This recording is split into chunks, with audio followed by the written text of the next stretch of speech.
Un crimen brutal ya tiene a los primeros detenidos y está con nosotros el ministro de Seguridad, Luis Cordero.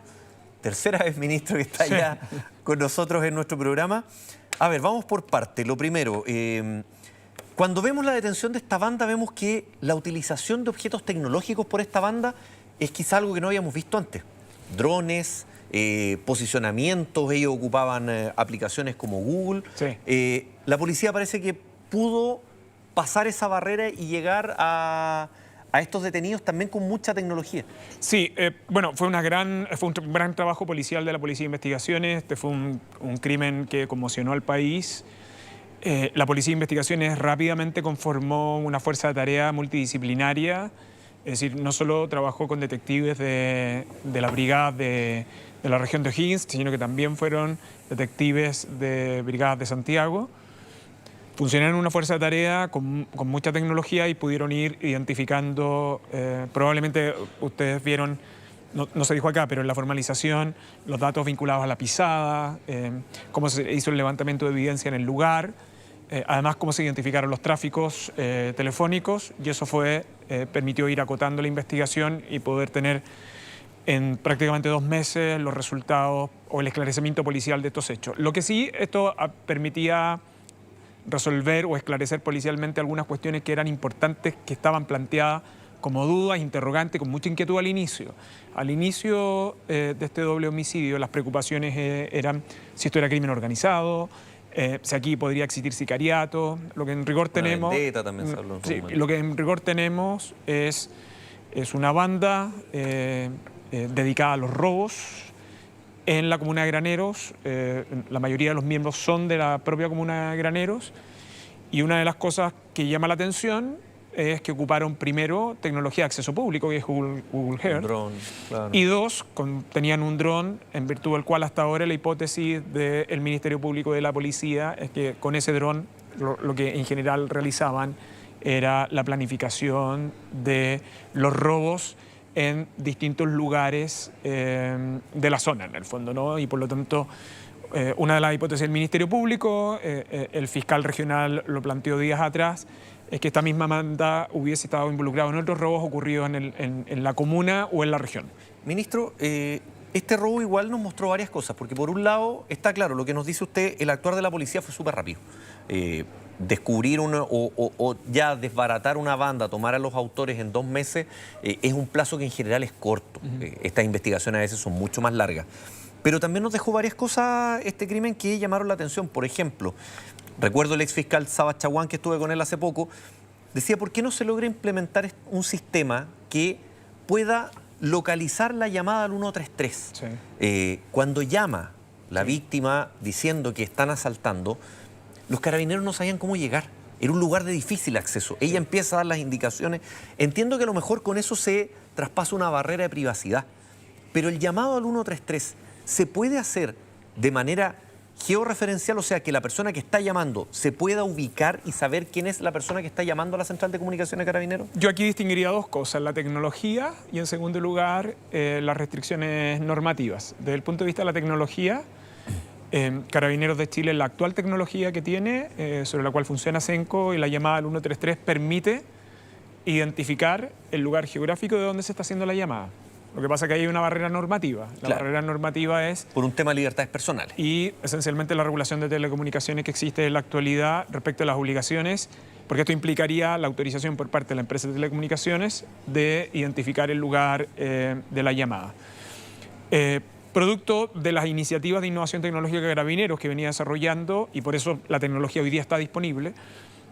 Y a propósito de este hecho en concreto, se han reactivado estas conversaciones con la Subsecretaría de Telecomunicaciones para lograr esta modificación. Nosotros queremos que por ahora reglamentaria, que permita la identificación inmediata. De hecho, la funcionaria... Serviría también para el tema de las llamadas que no sirven. O sea, se podría identificar quién está llamando. Claro, recuerde que es un problema que tiene Carabineros eternamente. Aproximadamente 70% de las llamadas tienen esas características a Cenco.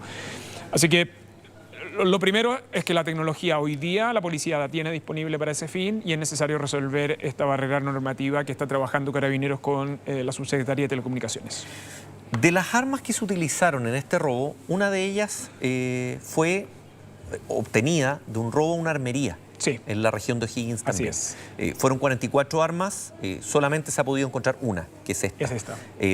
Hay un tema también que se esté viendo con las armerías. Las armerías ya sabemos que tuvieron un historial, o sea, quien era presidente de su asociación actualmente se encuentra en prisión preventiva. ¿Se está tirando ese hilito? Sí, ya hace un rato. Hay dos preocupaciones. Yo creo que esto lo hemos conversado en otra oportunidad. Abordar el tema de armas es una de las prioridades del Estado en esta materia, por el impacto que tiene en la Comisión de Delitos Violentos y particularmente en los delitos de homicidio. La fiscalización de armas inscritas en Chile era hasta hace pocos años alrededor del 2%, con el plan de fiscalización de armas que instruyó el presidente. Estamos en torno al 14 al 15% de las armas, eso fue el año pasado, el año 2024, y ese plan sigue expandiéndose en un trabajo conjunto de Carabineros de Chile y ahora se ha sumado el Ejército también, especialmente en el caso de la región metropolitana. Los focos investigativos, tanto desde el punto de vista policial como desde el punto de vista de la persecución penal, yo quiero ser bien claro, no solo son sobre las armerías, sino que también sobre los armeros. Ojo con esto. Sobre las armerías, porque tienen una estructura comercio ilícito. El caso que usted cita, además, suponía un comercio ilícito, pero bajo el cual descansaba un comercio ilícito, que no solo son las ventas de armas, sino que también los arriendos de armas, para que determinado tipo de organizaciones puedan cometer delitos o las puedan utilizar en delitos. En este caso se encuentra una respecto de un robo que efectivamente existió en una armería en Rancagua, que está en proceso de investigación. ¿Y por qué pongo énfasis no solo en las armerías, sino que también en los armeros? Porque varias investigaciones han identificado armeros, personas que tenían contradictorias de armeros o a quienes lo han desarrollado como oficio, que adecúan armas, por ejemplo, a fogueo para el disparo, o la modificada, o que las el arma modificada, que es el mayor dolor de cabeza de la policía. Que la modifican para efectos de tener disparo automático. Entonces, esos dos focos, que son armerías y armeros, forman parte del foco de fiscalización de armas, el foco de intervención policial y el foco de investigación del Ministerio Público. Este crimen, ministro, dejó varias cosas, o sea, por lo brutal que fue, por lo violento que fue, pero también dejó declaraciones bien desafortunadas. El ministro de Agricultura en un momento dice: dejémonos de llorar cuando se le consulta por los tipos de robo, más que la cantidad, los tipos de robo que están ocurriendo en sectores rurales. Sí. Acá en Santiago hay un problema grave en Peñaflor, en Talagante, Calera de Tango, como que el crimen organizado se ha trasladado a esta zona.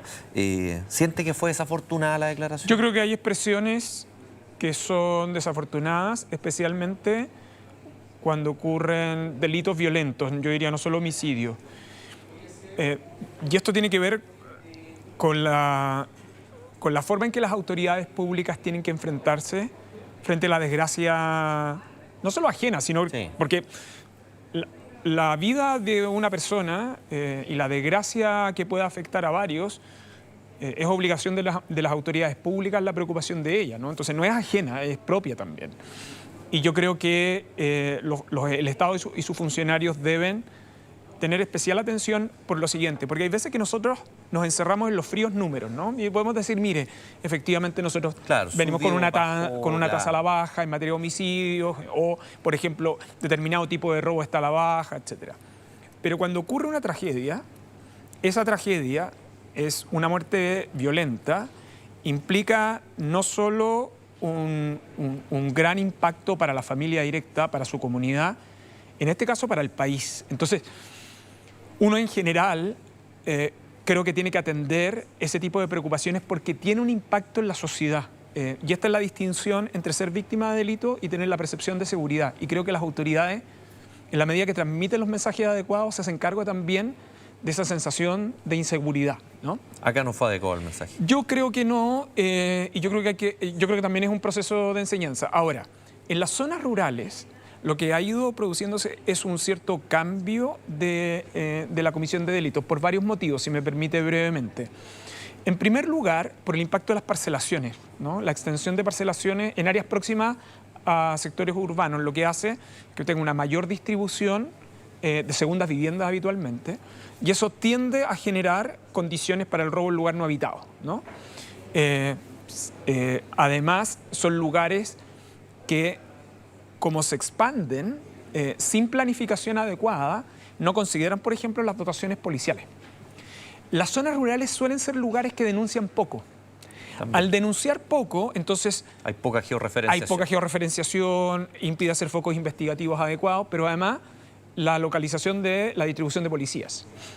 Hay un tema ahí. Hay un tema. Y el tema de denuncia, y esto es un tema que yo he conversado tanto con los representantes de los gremios agricultores en el caso de la región de O'Higgins, pero también con la Sociedad Nacional de Agricultura. De hecho, producto de esas conversaciones, esta semana la Sociedad Nacional de Agricultura publicó un manual de denuncias para sus afiliados, porque es muy relevante la denuncia, no solo respecto del hecho que me ocurre a mí, sino que ese dato es relevante para la suma de los focos investigativos. Y lo tercero es que producto de estas parcelaciones lo que tenemos además es que hay algunas que no son segundas viviendas, sino que son lugares que en rigor se transforman en centros de recreación ilegales, que se prestan para condiciones de la comisión de incivilidades o delitos, ¿no?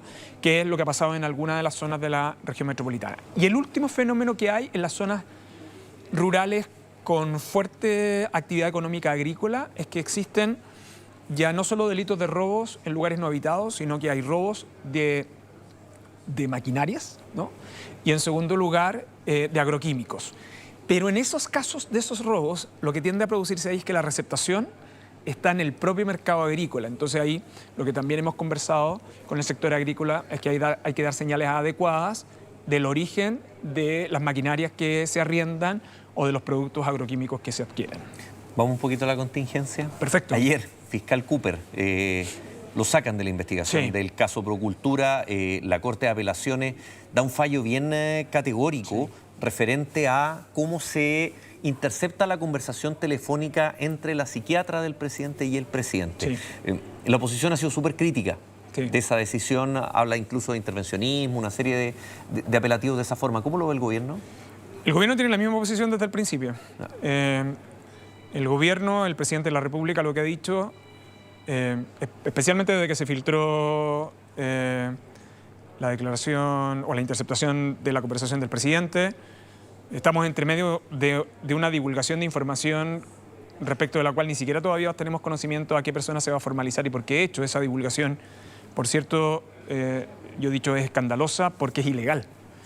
Pero más allá de eso, el presidente ha tenido un solo criterio, y ese criterio lo ha señalado él en sus intervenciones, lo señaló en la cuenta pública del Ministerio Público, y ayer también lo dijo al inicio del Consejo de Gabinete. Lo relevante es que en el país las instituciones funcionen y funcionen bien. Eso significa reconocer la autonomía del Ministerio Público para investigar los delitos y con la misma intensidad y claridad reconocer la independencia del Poder Judicial para tomar sus decisiones. Lo que sucedió ayer tiene que ver con esa virtud institucional que tiene el país. El gobierno ha sido muy claro, y el presidente de la República en particular, en que aquí lo que deben funcionar son las instituciones, y las instituciones deben ajustar su actuación a la Constitución y a la de ley. Eso implica actuar bien. La decisión del fiscal nacional de hacer cambio de fiscal para la investigación de Procultura es una decisión estratégica de él. En el caso del fiscal regional, recién estábamos viendo al fiscal regional de O'Higgins. Él llevaba a cabo la investigación en una de las hipótesis de investigación que llevó a la incautación del teléfono del ministro del Tribunal Constitucional, Héctor Meri. Él fue de amparo a tribunales, la Corte acogió el amparo en ese caso, y la decisión del fiscal nacional en ese caso también fue sacar de esa investigación al fiscal regional. Eso implica reproche a los fiscales regionales. En mi opinión, es una evaluación estratégica de litigación que realiza el fiscal regional, o sea, el fiscal nacional, respecto a la cual al gobierno tampoco le corresponde pronunciarse porque el Ministerio Público es autónomo. Yo creo que en este es un buen ejemplo, creo yo, de la importancia de mantener que el sistema político mantenga la distancia adecuada para el funcionamiento sano de las instituciones. Esto cuando conviene y cuando perjudica. Ahí voy. Yo creo que en eso el presidente ha tenido una sola posición sobre este punto. Ahí voy, porque efectivamente usted me dice el presidente ha mantenido esa postura y me habla de este funcionamiento sano de las instituciones. Pero el sector del presidente no ha sido así. el sector del presidente ha sido súper crítico con el trato de la Fiscalía. Y una de las cosas que se le criticó, por ejemplo, a la oposición en su momento, era cuando a ellos los estaban investigando, decían que la Fiscalía no era ecuánime, que esto era una persecución. Y vemos que ahora el Frente Amplio también está con esa misma postura. Sí. Antes que me responda, vamos a una pequeña pausa y Perfecto. nos vemos de inmediato.